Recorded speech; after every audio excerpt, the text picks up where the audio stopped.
DGP साहब की और माननीय गृह मंत्री जी की सूचना पर आरोपियों के खिलाफ कड़क से कड़क कार्रवाई को करने के लिए हम लोग कटिबद्ध हैं। और जैसा आप जानते ही हैं कि वारंवार गुनाह करने वाले जो आरोपी हैं, उनकी सूची बनाने की एक निर्देश हमें दिया गया है। इस पे हम 2 स्तरों पे काम कर रहे हैं।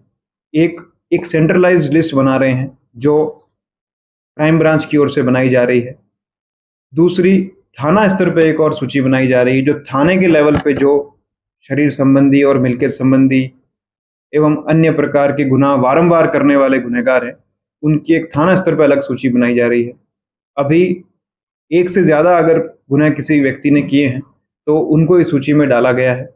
परंतु हम इस सूची पर काम कर रहे हैं कि वर्तमान में सक्रिय गुनहगार कितने हैं, क्योंकि सूची बहुत लंबी है। उसका कारण ये है कि एक से ज़्यादा गुनाह करने वाले में बुटलेगर भी हैं, जुगारी भी हैं, शरीर संबंधी, मिल्कियत संबंधी एवं अन्य प्रकार के गुनहगार भी उसमें आ जाते हैं, जो हमारा डेटा है उसके कारण, ट्रैफिक वायलेशन के भी।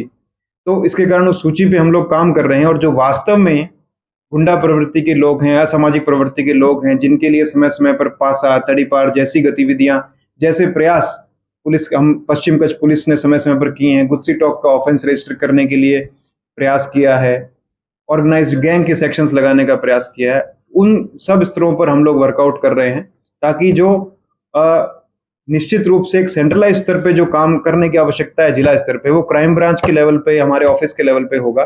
और बाकी थाने लेवल पे एक अलग से हर एक थाने में अलग सूची बनाई जा रही है, जिसके बाद उन पर बेल कैंसिलेशन की, अन्य उनकी जो गैरकानूनी गतिविधियां हैं, अन्य जो कहीं पर उन्होंने गैरकायदेसर बांधकाम किया हुआ है, प्रिवेंटिव एक्शंस की कहाँ-कहाँ पे रिक्वायरमेंट है, पासा की आवश्यकता है, तड़ीपार की आवश्यकता है, तो उन सब स्तरों पे हम काम कर रहे हैं।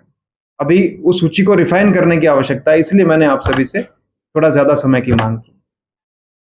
तो कितने लोगों का लिस्ट? जैसा मैंने आपको बताया कि जो अगर एक से ज़्यादा गुनाह करने वालों में है, उसमें सभी तरह के गुनहगार आ जाते हैं। इस कारण वो सूची काफ़ी लंबी होगी, जैसे पूर्व कच्छ का आपने मेरे को बताया। तो उस सूची को रिफाइन करने की अभी आवश्यकता है। तो उस पे हम काम कर रहे हैं, ताकि जो लोग वास्तव में इसके हकदार हैं, उन्हीं पर ज़्यादा काम किया जा सके। बाकी लोगों पर प्रिवेंटिव एक्शन तो समय-समय पर हम लोग लेते ही हैं।